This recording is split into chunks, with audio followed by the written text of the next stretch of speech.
Bakery ചാപ്പ ഇതേ കണക്കുള്ള പുതിയ ജാതി ഡിസ്കോഴ്സിലെ ഒരു സാധനമാണ്. നിങ്ങളുടെ വീട്ടിൽ ആരെങ്കിലും വരികയാണെന്നുണ്ടെങ്കിൽ അയാൾ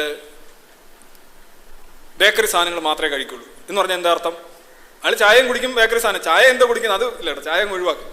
ബേക്കറി സാധനങ്ങൾ മാത്രം, മിക്സ്ചർ, മറ്റേ കേക്കൊക്കെ കഴിക്കും. കാര്യം എന്താണ്? നിങ്ങളുടെ വീട്ടിൽ ഉണ്ടാക്കുന്ന ഒന്നും അയാൾക്ക് വേണ്ട, അയിത്തം. ഇന്നത്തെ നമ്മുടെ കാലഘട്ടം അറിയാം, നമ്മൾ വീട്ടിലൊന്നും ഒന്നും ഉണ്ടാക്കാതെ എങ്ങനെ കഴിക്കാമെന്നുള്ളതിനെ കുറിച്ച് റിസർച്ച് ചെയ്യുന്ന മനുഷ്യരാണെന്നുള്ളത്. അപ്പോൾ നമ്മൾ ബേക്കറി സാധനം വാങ്ങിച്ചുകൊണ്ട് വരും. പണ്ട് ഈ പാക്ക്ഡ് ആയിട്ടുള്ള ഫുഡ്, കവറിലുള്ള ഫുഡൊക്കെ ഒരു വലിയ കുറ്റബോധത്തോടെയാണ് നമ്മൾ, നമുക്ക് ചെയ്യാൻ പറ്റാത്തത് കൊണ്ടാണല്ലോ, എന്തോ ഒരു വലിയ വിഷം കഴിക്കുന്ന പോലെയാണ് നമ്മൾ കഴിച്ചിരുന്നത് ഒരു 20 വർഷത്തിന് മുമ്പ് പാക്ക്ഡ് ഫുഡ്. ഇന്ന് അങ്ങനെയല്ല. നമ്മളുടെ മനോഗതിയും ചിന്താഗതിയും ആചാരങ്ങളും എല്ലാം മാറി.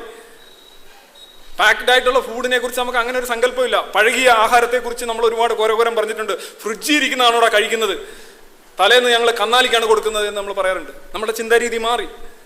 ടോയ്ലറ്റ്, താമസിക്കുന്ന വീട്ടിൽ തന്നെയാണോ വിസർജനം നടത്തുന്നതെന്നാണ് ആദ്യം ചോദിച്ചത്.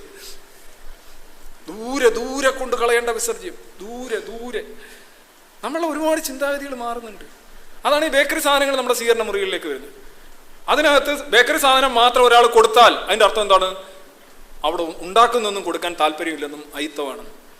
ബേക്കറി സാധനം മാത്രം ഒരാൾ കഴിച്ചാൽ അയാൾക്ക് അവിടെ നിന്നും കഴിക്കാൻ താല്പര്യമില്ലെന്നും. എന്തെല്ലാം കഥകളാണെന്നറിയാം. ബേക്കറി ചാപ്പ. ഇപ്പം വീട്ടിലൊക്കെ വരുന്ന സൂക്ഷിച്ച് ആളുകൾ നോക്കണം. ഇനി വരുമ്പോൾ നമ്മൾ ചായ എടുക്കട്ടെ, മിക്സ്ചർ എടുക്കട്ടെ എന്ന് പറഞ്ഞു. എന്തുകൊണ്ടാണ് അയാൾ മിക്സ്ചറും കേക്കും മാത്രം തന്നു?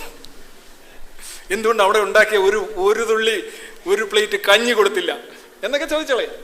ഞാൻ പറയാം, തമാശയല്ലേ കേട്ടോ, വളരെ കഷ്ടമാണ്.